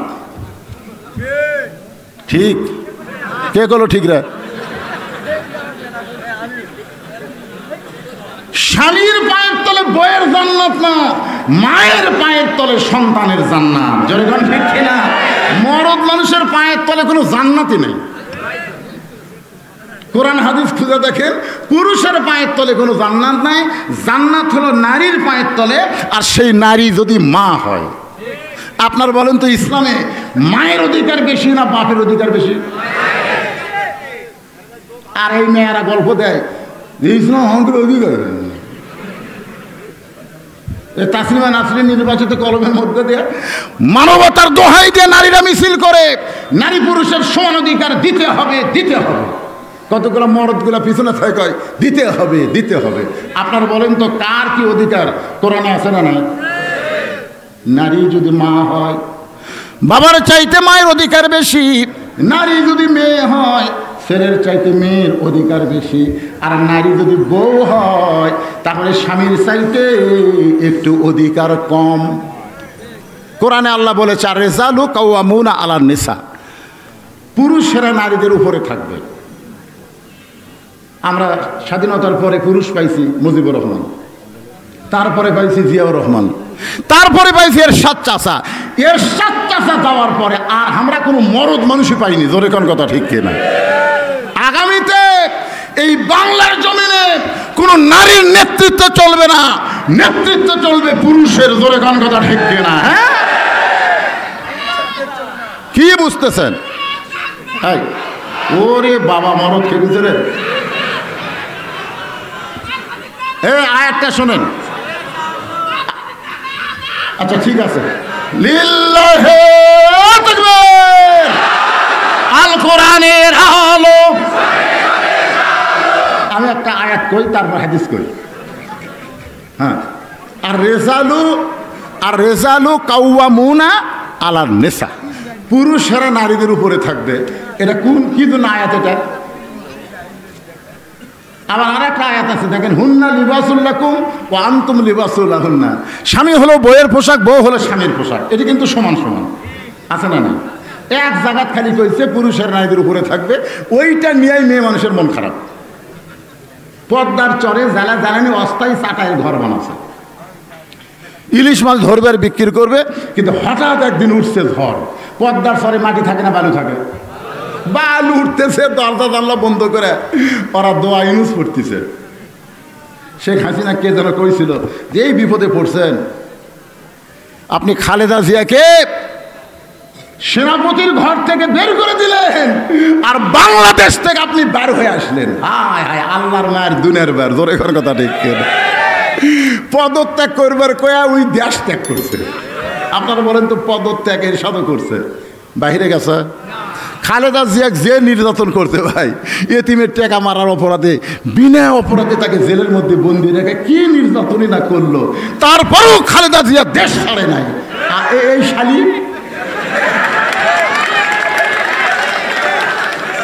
কি বুঝতেছেন? একজন বলেছে এত বড় বিপদে আছেন, এই বিপদ আপনি কোন দোয়া পড়তেছেন? তখন বলতেছে পড়বার যায় আমার নাম খেয়াল হয়, সেজন্য পড়া বন্ধ করছে। আপনার বলেন তো, বিপদের দোয়ার নাম কি? কথা খায় দোয়া ইউনুস, দোয়া ইউনুস না? লা ইলাহা ইল্লা আনতা সুবহানাকা ইন্নী কুনতু মিনাজ জালিমিন। স্বামী স্ত্রী দুইজন দোয়া ইউনুস পড়তেছে। এক ঘন্টা হয় ঝড় থামে না, এক ঘন্টা হয় ঝড় থামে না। স্বামী বলতেছে আমার তো পেশাব লাগছে, আমি কি করব? বউ বলতেছে দরজা খোলা যাবে না, দরজা খোলা যাবে না, বাইরে ধুলাবালি এসে ঘর মেকা যাবে। স্বামী বলে তাহলে ঘরের কোনাত পেশাব করি। বউ বলে এত বড় মানুষ আপনি কোনাত পেশাব করলে ঘরে থাকা যাবে না। স্বামী বলে যে ধরে পেশাব লাগছে আমি করব কি? বউ বলে একটা কাম করো, তুমি আমার কান্দে চড়ো, তুমি আমার কান্দে চড়ে চাটাই তোমার যন্ত্র মোতাবেক ছিদ্র করে ওই ছিদ্র দিয়ে বের করে পেশাব করো। এখন জোরে পেশাব লাগছে, বইয়ের বুদ্ধিটাও ভালো, বইয়ের কান্দে চড়ে যন্ত্র মোতাবেক একটা সেট করে যন্ত্র বার করে পেশাব করছে। এক ঘন্টা হয় ঝড় থামে না। বউ বলতেছে আমারও পেশাব লাগছে। স্বামী বলতেছে ছিদ্র তো করাই আছে, তুমি আমার কান্দে চড়ো, ছিদ্র দিয়ে পেশাব করো। এবার বউ স্বামীর কান্দে চড়ে পেশাব করে, পেশাব দিয়ে স্বামীর বুক ভিজা যায়। স্বামী চিল্লা বলে এ বউ কোথায় পেশাব করিস, কোথায় পড়ে? বউ চিল্লায় বলে মরার স্বামী জানো না সব জায়গায় সমান অধিকার চলে না, সব জায়গায় সমান অধিকার চলবে। হালাকাতির রাসূলু হিনা আতাতিন নিসা মুত্তাফাকুন আলাইহি। রাসূল বলেছেন, বুখারী মুসলিম শরীফে হাদিস কানা জলজল করতেছে, পুরুষ জাতি তখনই ধ্বংস হবে যখনই তারা নারীদেরকে নেত্রী বানাবে। যে বাড়ির মেয়ে মানুষ নেত্রী, ওই বাড়িতে শান্তি আছে? কতক্ষণ শান্তি আছে? এই যে ডক্টর ওয়াজেদ মিয়া জাফরুল ইসলামের কাছে চাকরির জন্য গেছিল। জাফরুল ইসলাম গণস্বাস্থ্যের জাফরুল ইসলামের কাছে চাকরির জন্য গেছে, যে ভাই আমাকে একটা চাকরি দাও, তো আমার দিন যাচ্ছে না। জাফরুল হাসি আর কয় তোমার বউ হলো প্রধানমন্ত্রী আর তুমি আমার কাছে চাকরি চাও? ওয়াজেদ মিয়া বলতে যে ভাই যেদিন থেকে হাসিনা প্রধানমন্ত্রী হচ্ছে সেদিন থেকে আমার কলিজার মধ্যে আগুন ধরে গেছে। কারণ মেয়ে মানুষ নেত্রী হলে মরদের কাম সারা। বুঝতে পারতেছেন? আল্লাহর বান্দারা একটু মনোযোগ দিয়ে শুনবেন। ওমর ফারুক বললেন, মা ইসলাম তোমাকে অধিকার দিয়েছে। মেয়েটা বলতেছে আমিরুল মুমিনিন ইসলাম আমাকে কি অধিকার দিল? ওমর ফারুক বলতেছে এই মুহূর্তে তোমার বয়স কত? মেয়েটা বলতেছে 18 বছর বয়স। ওমর ফারুক বললেন 18 বছরের একজন যৌবন নারীর জন্য ইসলামের 1 নম্বর অধিকার হলো ভালো একটা ছেলের সঙ্গে বিয়া বসা। 18 বছরের যৌবন নারীর জন্যে ইসলামের বহু অধিকার আছে, কিন্তু 1 নম্বর অধিকার কি? ভালো সুন্দর একটা ছেলে না, সুন্দর ছেলে বললে আমার মতন কালো বউ পাতো। দেখেন ইসলাম কিভাবে বলেছে ভালো। এখন ভালো বলতে তো শাকিব খান না, শাকিব খান তো সেই রকম সুন্দর, কিন্তু বেটা কোন জায়গা কখন বিয়ে করে? বাংলাদেশের 1 নম্বর লুকটা হলো শাকিব খান। ধরে খান্না ওর বইয়ের করে হিসাব নেই। একটা মেয়ে মানুষ ওর কাছে গেলেই পেট মোটা করে দেয়। ও চেহারা সুন্দর কিন্তু চরিত্র ভালো না। ভালো ছেলে বলতে ইসলাম বুঝায় যারা মহর নগদ দিবে, 1 টাকাও ডিমান্ড নিবে না। ধরে গান গানা ঠিক কিনা? মহর না অল্প হোক বেশি হোক নগদ। মেয়ের পক্ষ থেকে 1টা টাকাও যারা নিবে না, এরা হলো ভালো ছেলে। আপনাদের পাবনাতে এরকম ছেলে আছে? আছে? বিয়ে করছো বাবা? ও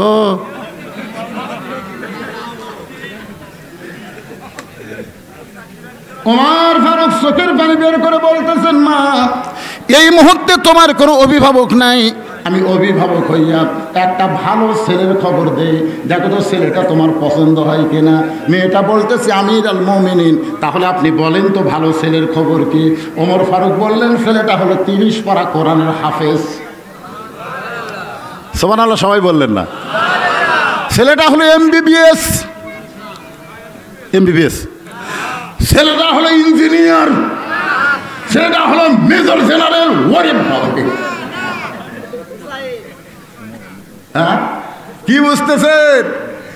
এক হাজী সাহেব ভাইরে 3 বার হজ করছে। ভাইজান আপনার যদি পিছনে গল্প করেন তাহলে কাম হবে না, তো গল্প করলে ঘরের যান। শোনেন, হাজী সাহেব 3 বার হজ করছে।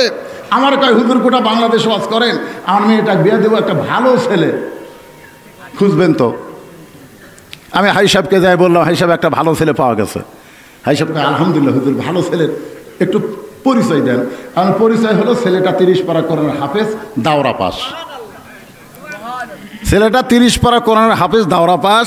ছেলেটা দাড়ি ওঠার পর থেকে দাড়ি কোনোদিন কামায়নি, মাথার টুপি কোনোদিন খোলেনি, খাড়া হয়ে কোনোদিন পেশাব করেনি, পেশাব করে পানি লেয়, 5 ওয়াক্ত নামাজ পড়ায়, পড়ে না পড়ায়। ছেলেটা এক মসজিদের 5 ওয়াক্তের ইমাম, এক মসজিদের খতিব, আর একটা মাদ্রাসার মোহতামিম। আইসাব বলতে তো হুজুর মেলা তো করেন হুজুর, অনেকগুলোই করেন, তো ছেলেটার বেতন কত? আমি কইলাম মসজিদে 5,000, মাদ্রাসা 7,000, 12,000, আর এই জুম্মার নামাজ পড়ায় সেটি 3,000, এই 15,000। হাজি সাহেব হাসে আর কয় হুজুর 15,000 টাকা দেয় সংসার চলবি? আপনি কি খন? একটা প্রাইমারি ছেলে আমার মেয়েকে বিয়ে করার জন্য প্রস্তাব দিছে, মাস গেলে বেতন 40,000 পায়, এই 40,000 বাদ দেয় এই 15,000। আপনাকে ভালো ছেলে খুঁজবার করছি, ওটা ভালো ছেলে। আমি বললাম হাজি সাহেব আপনার কি মনে হচ্ছে 15,000 টাকা দিয়ে সংসার যাবে না? কখনো যাবে না, জিনিসপত্রের যে দাম। আমি বললাম তাহলে শোনেন, মনে করেন হাফেজের সাথে আপনার মেয়ের বিয়ে হচ্ছে, মনে করেন, বুঝাচ্ছি। একদিন সকালবেলা আপনার মেয়ে বলতেছে, স্বামী গো আমার শরীর সারা রাত ব্যথা করছে, শরীরে হাত একটুকু বল পাচ্ছি না, মনে হয় শরীর পাথরের মতন ভারী হয়ে গেছে। তখন হাফেজ সাহেব বলতেছে এক কাজ করো, যাও 1 গ্লাস পানি নিয়ে আসো। তো বউ 1 গ্লাস পানি নিয়ে আসছে, সূরা ফাতিহা 3 বার, আয়াতুল কুরসি 1 বার পড়ে ফুঁক দিয়ে হচ্ছে খাও, বিসমিল্লাহ খাও। বউ বিসমিল্লাহ খায় 1 ঘন্টা পরে বলতেছে শরীর আমার সুস্থ হয়ে গেছে। আপনারা বলুন তো হাফেজ সাহেবের কয় টাকা লাগলো? আর আপনার ওই মেয়েকে যদি প্রাইমারি মাস্টারের সাথে বিয়ে দেন, ওই একই খবর শুনে মোবাইল করবে, ডাক্তার সাহেব আমার ম্যাডাম হঠাৎ এরকম, ডাক্তার কাছে নিয়ে আসেন। এখনকার ডাক্তাররা তো বলবে খালি খালি ডাক্তার দেখা লাভ নাই, রক্ত পরীক্ষা করেন, পেশাব পরীক্ষা করেন, এটা পরীক্ষা করেন, ওটা পরীক্ষা করেন। এগুলো পরীক্ষা করতে 4200, ডাক্তারের ভিড়ের 800, ওষুধ কিনেছে 1000। কয় হাজার গেল? হাফেজ সাহেবের কয় হাজার? এক ফু দেওয়া কাম হচ্ছে আর 6,000 গেছে। হাফেজ সাহেবের টাকা কম, ওই কিন্তু ইলিশের ধারত জীবনেও যাবে না। ওই কিনছে সিলভার মাছ, 150 টাকা সিলভার মাছ কিনে না। বউকে বলতেছে বিসমিল্লাহ বিসমিল্লাহ করে পাকশিক করে, স্বামী স্ত্রী যখন বসিছে খাবার, তখন স্বামী বলতেছে আল্লাহুম্মা বারিক লানা ফিমা রাযাকতানা ওয়া কিনা আযাবান্নার। বিসমিল্লাহ বরকাতিল্লাহ বলে সিলভার মাছটা যখন ভাত খায়, স্বামী স্ত্রী দুইজন বলে কে গো তুমি যে কইলা সিলভার কিনছি, খাবার যা ইলিশের স্বাদ। আল্লাহ কয় যতবার বিসমিল্লাহ করছিস সিলভার থাকে।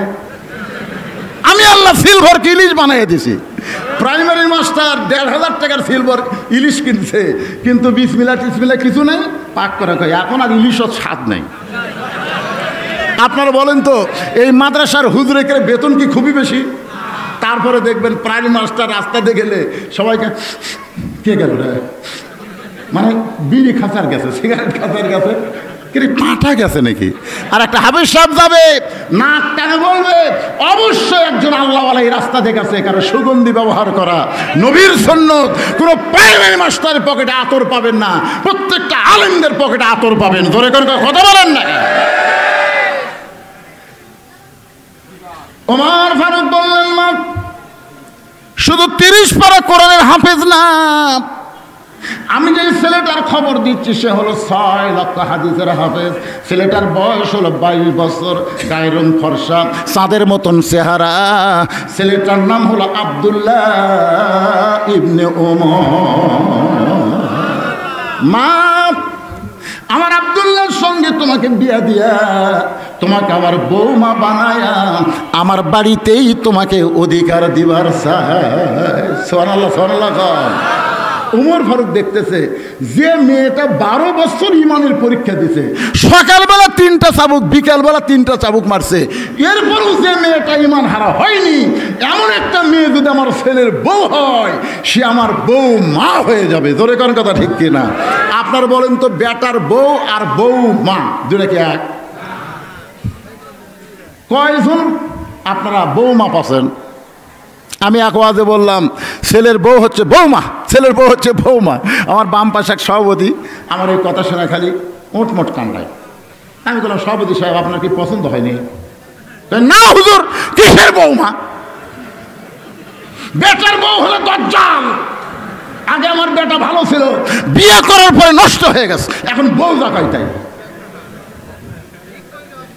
কি মনে করতেছেন বাপ মা পড়ে থাকে? এই গ্রামের নাম কি? সারুটিয়া গ্রামে বাপ মা থাকে, আর ওই বউগুলা থাকে পাবনা শহরে।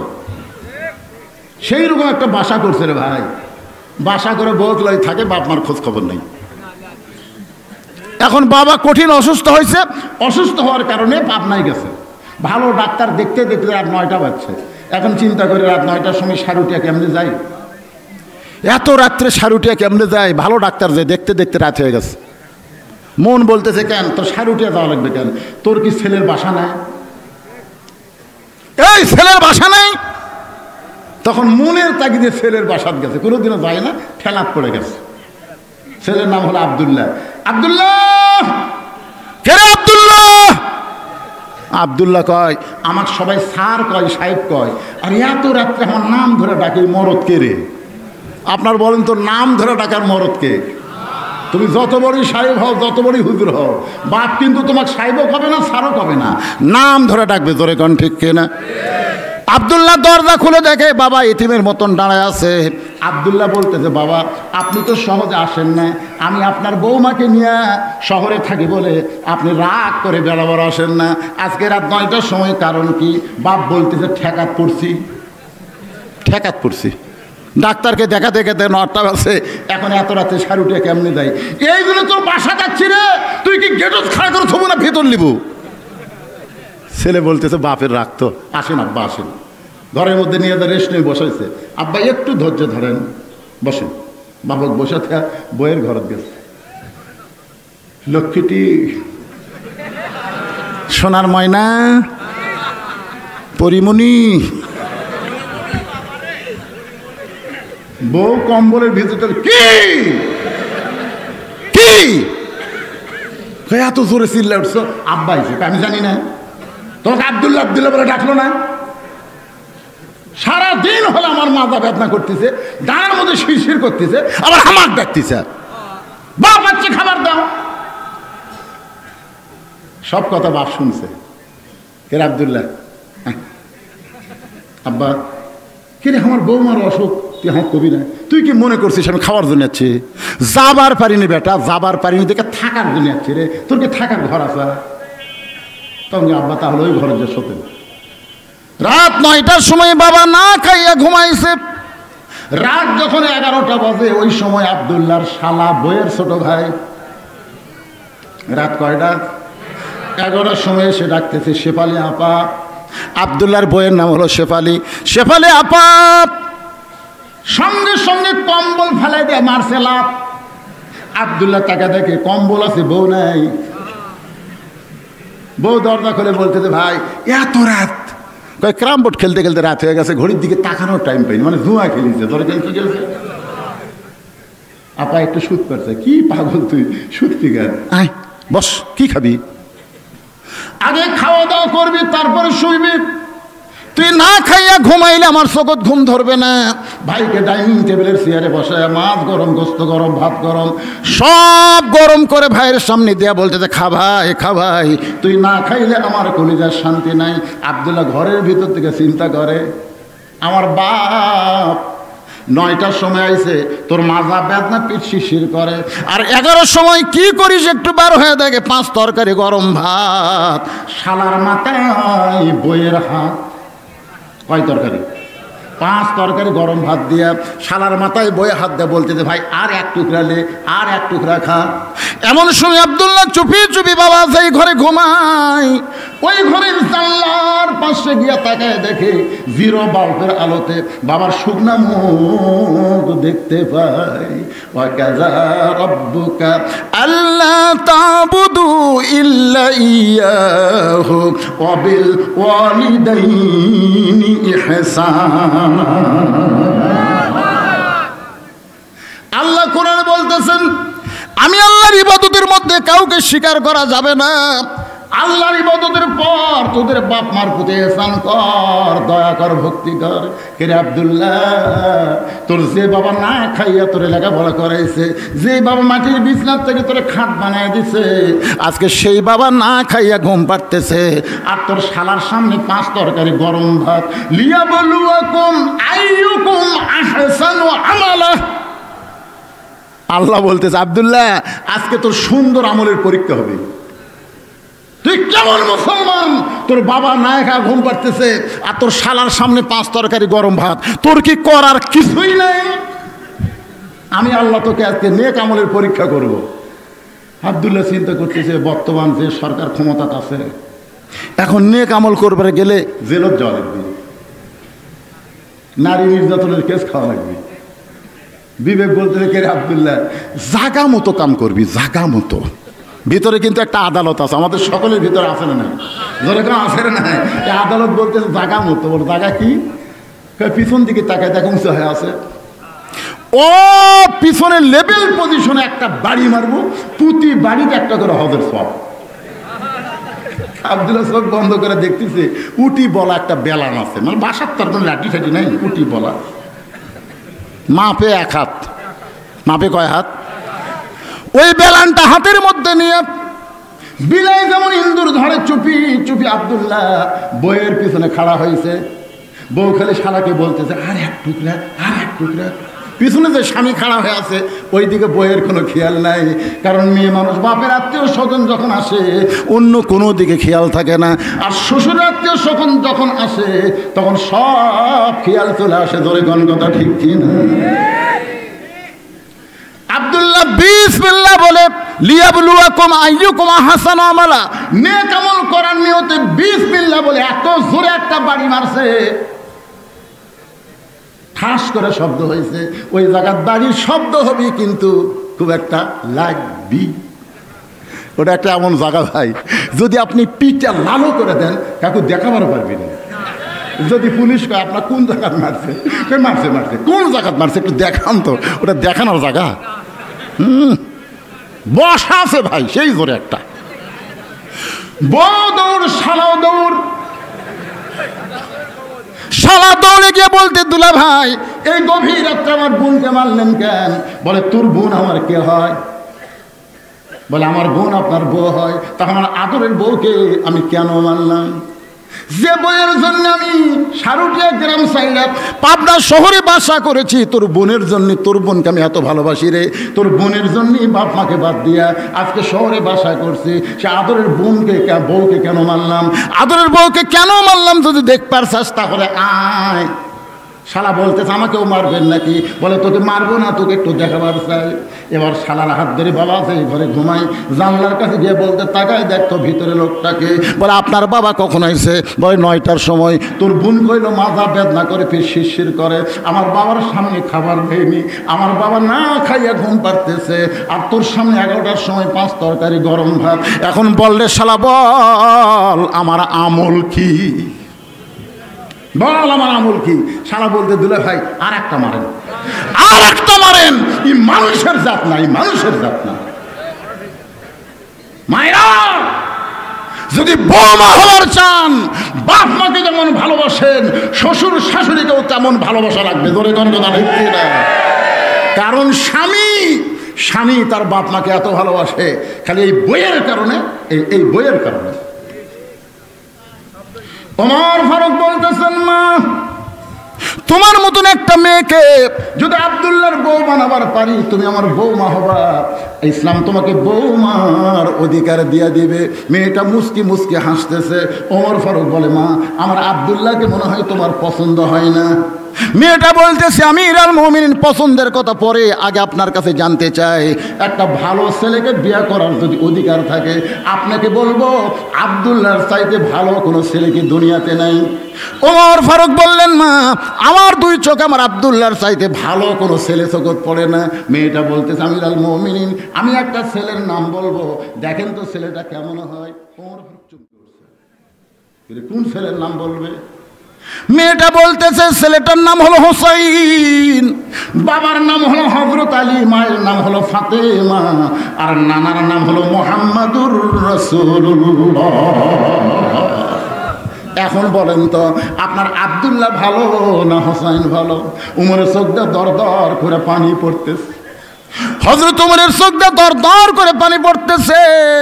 কারণ আসরের নামাজের প্রথম সেজদায় নবী 3 বার সুবহান রাব্বিয়াল আলা বলেছে, কিন্তু দ্বিতীয় সেজদায় প্রথম রাকাতের দ্বিতীয় সেজদায় নবী সেজদায় গিয়ে আর মাথা তোলেন না। 100 বার সুবহান রাব্বিয়াল আলা বলে তারপরে নবী মাথা তোলেন না।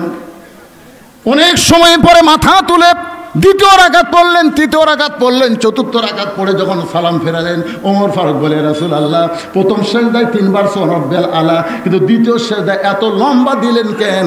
রাসূল বলতে, সাহাবীরা রে, তোমরা সবাই যখন সেজদার মধ্যে ছিলে, এমন সময় কাতারের ভিতর ফাঁকা পাইয়া ওই ফাঁক দিয়ে একটা পবিত্র এসে আমার পিঠের উপরে চড়ে বসেছে। যতক্ষণ আমার পিঠের মধ্যে চড়ে বসেছিল, আমি নামাজ পড়া অবস্থায় তাকে একবার নামাতে চাইলাম, কিন্তু নামাজের মালিক আল্লাহ বলে, হাবিব হুসাইন যতক্ষণ আপনার পিঠে বসে থাকবে আপনি ততক্ষণ সেজদা থেকে মাথা তুলবেন না। কারণ আপনি যেমন হুসাইনকে ভালোবাসেন, আমি আল্লাহ তেমন ভালোবাসি। সেদিন থেকে ওমর বুঝবার পারছে যে হোসাইনকে নবীর নাম বলে নাই, নবী পবিত্র বলেছেন, সে হোসাইনের চাইতে ভালো ছেলে দুনিয়া তার কে আছে? ওমর ফারুক বললেন, মা, আমার আব্দুল্লাহর চাইতে তোমার হোসাইন কোটি কোটি গুণ ভালো। মেয়েটা বলতেছে, যদি তাই হয় তাহলে ভালো ছেলে হোসাইন থাকতে আপনার আব্দুল্লাহর সঙ্গে বিয়া বসবো কেন? ওমর ফারুক মেয়েটাকে নিরাপদ আশ্রয় দিয়ে হযরত আলীর বাড়ির দরজায় গেলেন, সালাম দিয়ে বললেন, আলী ভাই, আমি ওমর কোনোদিন ঘটকালি করি নাই, আজকে প্রথম ঘটক হইয়া তোমার বাড়ির দরজায়। আলী, তোমার হোসেনের সঙ্গে একটু ঘটকালি করবার চাই। আলী বলতেছেন, আপনার মতন মহান ব্যক্তি যদি ঘটক হয় তাহলে পাত্রী অবশ্যই ভালো হবে, পাত্রী অবশ্যই ভালো হবে। ওমর ফারুক বলতেছেন, পাত্রীর 1 নম্বর গুণ হলো 6 বছর বয়সে ঈমান গ্রহণ করেছে। পাত্রীর 2 নম্বর গুণ হলো 12 বছর ঈমানের পরীক্ষা দিয়েছে। পাত্রীর 3 নম্বর গুণ হলো আমার আব্দুল্লাহর সঙ্গে বিয়ে দেবার চাইলাম, কিন্তু আমার আব্দুল্লাহর পছন্দ করলো না, তোমার হোসেনকে পছন্দ করেছে। আলী বলতেছেন, এমন একটা মেয়ে যদি আমার হোসেনের বউ হয় তাহলে আমার হোসেনের জীবনটা বড় শান্তিময় হয়ে যাবে। ওমর ফারুক বলতেছে, আলী ভাই, তাহলে আমার ঘটকালে আল্লাহ কবুল করেছে। হযরত আলী আর হোসেন, হযরত ওমর ফারুক দুইজন যখন কোলাকুলি করতেছে, ঘটকালে আল্লাহ কবুল করেছে। এমন সময় হোসেন ঘর থেকে বের হয়ে বলতেছে, মুরব্বী, আপনার দুইজন মিলে যে কোলাকুলি করতেছেন, মনে হয় আপনারাই বিয়ে করবেন। যেই বলছে মনে হয় আপনারাই বিয়ে করবেন, হযরত ওমরের চেহারা রক্তের মতন লাল হয়ে গেছে, কিন্তু মুখ আল্লাহ রাসূল বন্ধ করে দিতে ধরে, সুবহানাল্লাহ, চেহারা রক্তের মতন লাল, তবে মুখটা বন্ধ হয়ে গেছে। অনুরোধ সরে বলতেছে, হোসাইন, আমিও তোমার মুরব্বী, তোমার বাবাও তোমার মুরব্বী, আমরা 2 মুরব্বী মিলে যদি সিদ্ধান্ত নেই, তুমি কি সিদ্ধান্ত গ্রহণ করবে না? হোসাইন বলতেছে, আপনার 2 জন আমার মুরব্বী আমি জানি, কিন্তু আসল মুরব্বী হিসাবে দুনিয়ার একমাত্র কেবল আমার নানা কি আমি মানি। নবী ছাড়া অন্ধভাবে দুনিয়ার অন্য কাউকে মানা যাবে না। কথা কোন ঠিক কি না? কথা বলেন। অন্ধভাবে দেখেন, আল্লাহ কোরআনে বলছেন, আতিউল্লাহ ওয়া আতিউর রাসূল ওয়া আতিউল আমরি মিনকুম, কিন্তু বলে নাই, এখানে আতিউ বাদ দিছে। আতিউল্লাহ আতিউর রাসূল, আল্লাহর হুকুম নবীর তরিকা, তারপরে আতিউ বলে নাই, তারপরে বলেছে উলিল আমরি মিনকুম। তোমরা আমিরদেরকে মানো কতক্ষণ পর্যন্ত? আমির যতক্ষণ নবীর তরিকার মধ্যে থাকবে। নবীর তরিকা বাদ দিয়ে যদি আমি নিজের তরিকা বানাই, আর সেইটা মানা যাবে না। কেবলমাত্র মানার একমাত্র আল্লাহর নবী। জোরে কোন কথা ঠিক না? কথা বলে। হোসেন বলতেছে, আপনার 2 জন আমার মুরব্বী, আমি জানি তো, সম্মান করি, কিন্তু আসল মুরব্বী হিসাবে আমার নানাকেই কেবলমাত্র মানি। ওমর ফারুক বলে, হোসাইন তুমি কি বোঝাবার চাও? হোসাইন বলতেছে, আমিরুল মুমিনিন, মনে কষ্ট নেবেন না, কয়েকদিন আগে আমি স্বপ্নে দেখলাম, কয়েকদিন আগে আমি স্বপ্নে দেখেছি আমার নানা ঘরের মধ্যে আরাম করতেছে। আমি হোসাইন দরজাকে বললাম, ও নানু ভাই, আমি একটু আপনার কাছে যাবার চাই। আমার নানা বলতেছে, আমি এখন জান্নাতে আরাম করতেছি, এখন তোর জন্য দরজা খোলা যাবে না। আমি হোসাইন চিন্তায় পড়ে গেলাম, ভাঙ্গা ঘরের মধ্যে নানা কথা কথা বলতেছে, আর নানা কয় জান্নাত আরাম করতেছি, এই জান্নাত আমার দেখা লাগবে। আস্তে করে জানলার ফাঁক দিয়ে তাকাই দেখি আমার নানি উরাতকে বালিশ বানিয়ে দিয়েছে, সেই উরাতের উপরে নানা মাথা দিয়ে শুয়ে আছে। আমি রাগ করে বললাম, নানা, নানির উরাতকে বালিশ বানাইলে কি জান্নাতে থাকা যায়? নানা বললেন, হোসাইন তুই ছোট্ট মানুষ, বুঝবি না, তোর নানির মতন বউ যদি কেউ ঘরে পায়, ওই ঘরটা আল্লাহর জান্নাত হয়ে যায়। হোসাইন বলতেছে, সেদিন থেকে আমি সিদ্ধান্ত নিছি, আমার নানা যেমন বিয়ে করছে, ভাঙ্গা ঘর নানির কারণে জান্নাত হচ্ছে, আমিও আমার নানার মতন বিয়ে করবো। আব্বা বলেন তো, আমার হাসান ভাইকে আপনি কার সাথে বিয়ে দিয়েছেন? আপনি জানেন? আপনি জানেন? আমার বড় ভাই মাঝে মধ্যে কান্দে। আমি একদিন তার কান্না দেখে চিন্তায় পড়ে গেলাম, ভাই কান্দে কেন? হাসান খুবই নরম মানুষ, অবিকল নবীর মতো, জোরে কোন সোহান। হোসেন বলে, ভাই যান, আপনি যে গোপনে গোপনে কান্দলেন, তার কারণ কি? বলে, না না, তোর বলা যাবে না। কেন বলা যাবে না? আমরা দুই ভাই। তখন হাসান বলতেছে, তোর ভাবির কারণে। তোর ভাবি খুবই কুটনি রে। হাসান রাদিয়াল্লাহু বইয়ের নাম হলো জায়েদা, জোরে কোন নাম কি? হ্যাঁ হ্যাঁ, জায়েদার জীবনে পড়বেন ভাই, বর্তমান মেয়ে মানুষের মতন, এর কথা ওর কাছে, ওর কথা ওর কাছে, এই হাসিনার মতো সব কথা ভারতক বলে দিছে, মুদি খেপে যাচ্ছে। বাংলাদেশের মানুষ চায় না, ক্ষমতা চায়, ধরে কোন কথা ঠিক কিনা? আমার বাপের দেশ আমার দেশ, বাপের দেশ আমার দেশ। ওরে বাবা রে, বাপের দেশ? তোর বাপ কি দেশ স্বাধীন করছে? যুদ্ধের 9 মাস তোর বাবা পাকিস্তানে পলায় ছিল, আর তোরা ভাই বোন সব ভারতের মধ্যে ছিলি। শহীদ প্রেসিডেন্ট জিয়াউর রহমান স্বাধীনতার ঘোষক, জোরে কোন কথা ঠিক কথা বলেন? দেশের যুদ্ধ করলো কে? আর জাতির পিতা হলো কে? জাতির পিতা। ওরে বাবা, কি মোশন! আমার বাপের দেশ আমার দেশ, তো পলালো কে? কি কথা বলেন? সাইজ আছে না? কথা বলেন, একটু মনোযোগ দিয়ে শুনবেন। আমার নানা যেমন বিয়ে করছে, আমিও তেমন বিয়ে করব। বাবা আপনি বলেন তো, আমার মা আপনার কেমন বউ? আমার মা আপনার কেমন বউ? ও বাবা আপনি বলেন তো, আমার মা আপনার কেমন বউ ছিল? আমার মা যদি ভালো বউ হয়ে থাকে, আমার নানি যদি নানার ভালো বউ হয়ে থাকে, তাহলে আপনি কি চান না আমি একটা ভালো বিয়ে করি? ওমর ফারুক বলে, মা, ওমর ফারুক বলতেছে, হোসাইন, আমি যে মেয়েটার ঘটকালি করতেছি, এই মেয়েটা অত্যন্ত ভালো মেয়ে। হোসাইন বলতেছে, আপনার কাছে ভালো হতে পারে, কিন্তু আমার কাছে নাও হতে পারে। ওমর ফারুক বলতেছে, তাহলে কি তুমি বিয়ে করবে না? হোসাইন বলতেছে, আমি সেই মেয়েকে বিয়ে করব যে মেয়েটা আমার 3টা প্রশ্নের উত্তর দিবার পারবে। ধরে কোন কয়টা? ওমর ফারুক বলে, হোসেন কি 3টা প্রশ্ন করবে? হোসেন বলতেছে, যাকে বিয়ে করব তার সামনে প্রশ্ন আউট হবে, দুনিয়ার কারোর কাছে প্রশ্ন আউট হবে না। ওমর ফারুক বলে, আলী, তোমার হোসেন যে 3টা প্রশ্ন করবে, এই ব্যাপারে তোমার মত কি? আলী বলতেছে, জীবনের প্রথম শুনলাম। ওমর ফারুক বলতেছে, আল্লাহ আমার ঘটকালি কবুল করে নাই। এক দৌড়ে মেয়েটার কাছে গিয়ে বলতেছে, মা, আমার আব্দুল্লাহকে বিয়ে কর রে মা, আমার আব্দুল্লাহকে বিয়ে করলে তুই শান্তি পাবি। মেয়েটা বলতেছে, একবার খালি বলেন আব্দুল্লাহ হোসেনের চাইতে ভালো, তাহলে আমার কোনো আপত্তি নাই। ওমর ফারুক বলতেছে, আব্দুল্লাহ কোনোদিন হোসেনের চাইতে ভালো হবার পারবে না, তাহলে হোসেন থাকতে আমি দুনিয়ার অন্য কোনো যুবককে বিয়ে করব না। ওমর ফারুক বলতেছে, মা, হোসেন সেই মেয়েকে বিয়ে করবে যে 3টা প্রশ্নের উত্তর